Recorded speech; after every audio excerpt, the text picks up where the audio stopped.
Hi, English 9. This is Miss Long. Hope you had a fabulous weekend. I know I say that a lot, but in our online world, we really need those breaks. It's really important that we set that schedule that gives us a chance to get away from our jobs and our school and our work for a little bit. So I hope it was a good weekend. We've got a 5-day week coming up here after a couple of 4-day weeks. So hang on tight. Spring break is in 4 weeks. So with that, I just want to walk you through Unit 6, Session 3. This is the session where we are beginning to write our own definition essays. In the first and second session of this unit, you got to look at some mentor texts, what we'll call a touch tone text that you selected for yourself. And you're going to use that knowledge to create the best definition essay you can on a topic that's important to you. So before I dive in, I do want to point out that this is a busy week in terms of parent-teacher conferences. There are conferences virtually on Tuesday, conferences face-to-face on Thursday, and for either one that you participate in, I'll honor that with extra credit. So I want to point that out to you so that you're aware of the opportunity. Speaking of extra credit, if you have been doing the work ethic bonus, at least just the one session so far for this unit, then I would invite you to do that again this session. Make your schedule, plan your week, get your work done. So your first assignment that you're going to be getting done is a journal entry on the topic of self-concept and writing. Now I have to tell you, I got this actually attending a workshop at my son's school where they're using a new writing program that actually looks at self-concept and not just what mnemonic do we use? Do we teach them how to write with PEA or with TREE or whatever the mnemonic is that is supposed to stand for parts of the organization? They're looking at self-concept because so much of the time, whether we think we can or whether we think we can't, we're right. We live up to our own standards. So I want to have you expose for yourself what your idea of your own writing process, talent, experience is. So I invite you to think about who you are as a writer with some of these questions. I think about my own son.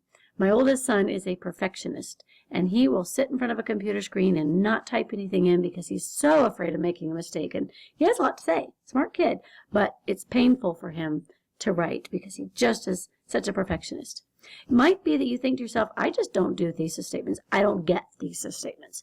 I don't understand PEA. I'm the kind of writer who can't write very quickly. Or I'm a great writer, but sometimes I just don't use the right details. Whatever it is. Are you the person who struggles with writing? Are you the person who succeeds? This is your strength. This is your forte. Think about who you are as a writer and then try to apply that fixed or growth mindset to them. Are you the kind of person who can become a better writer? And hopefully by exposing who you are, how you see yourself as a writer, you'll have the opportunity to change that by some of the extra efforts you can make to change your thinking. Now this is important, of course, because we are doing writing, and how we see ourselves is what we become. So I wanted to share with you the basic overview of what you're heading toward, what the goal is. Because if you don't know where you're going, any road will take you, but if you know what you're aiming for, you're going to end up with a better paper. So you're going to need a paper. You're going to pick a topic for a paper that gives a reason why that topic needs to be an extended definition, a thesis statement, a perspective with an opinion, research, about 1 to 2 pages in length, parenthetical citations and MLA style with 3 research sources, an organizational pattern, an engaging introduction, transitions, conclusions, colons and varied sentence structure, and few errors. That's what you're aiming toward. That's what's summarized in this rubric here.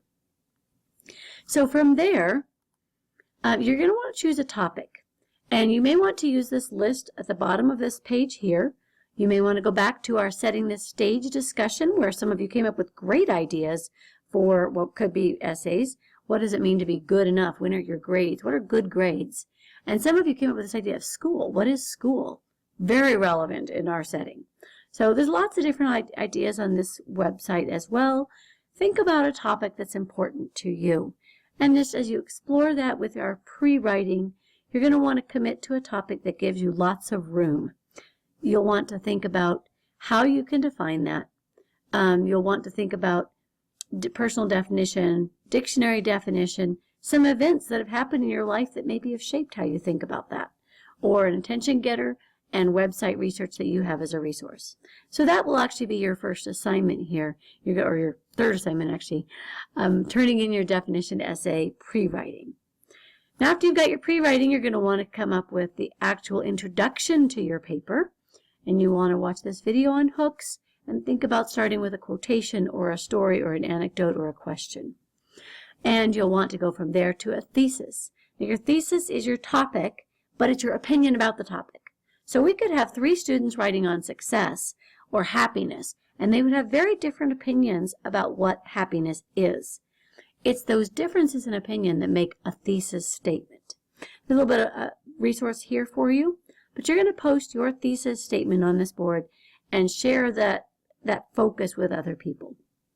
Then you dive into the most challenging part for the session, the most important part of the session, creating an outline for yourself, and then writing that first draft. And then in our 4th session, you'll actually go back and revise that draft. So you're going to want to have a 5-paragraph essay, essentially, introduction and conclusion, and 3 body paragraphs that define your word using one of these strategies. So analysis means breaking things apart into little bits, like taking apart the word, like response. Responsibility might be response and ability. That would be analysis. Or classification, is this a type of chore? Is this a type of mental attitude? Comparison, what is this similar to? You could even make it a metaphor or analogy.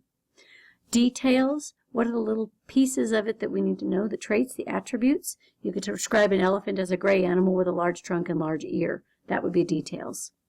Examples and incidents, that would be your stories that you tell. Negation is what it's not. Success is not driving a Lamborghini. I would like to know that. But success is not having political influence. Success is that kind of thing. Origin and causes, where did it come from? And then the results and effects. If we have this thing, what do we see? If we have inner peace, what does our life look like as a result? That would be an example there. So you're going to use those different strategies. Write yourself a good outline here. And then we'll go from there next week to wrapping things up with the final product. So ask yourself if you can answer these questions when you finish to make sure that you're in a good place. Most important thing, if you have a question about your topic, you have a question about your outline, make an appointment with me. Meet me in you can book me or meet me in your Wednesday live session. Somehow get help. Don't flounder with this. Have a great week, and I'll talk to you soon.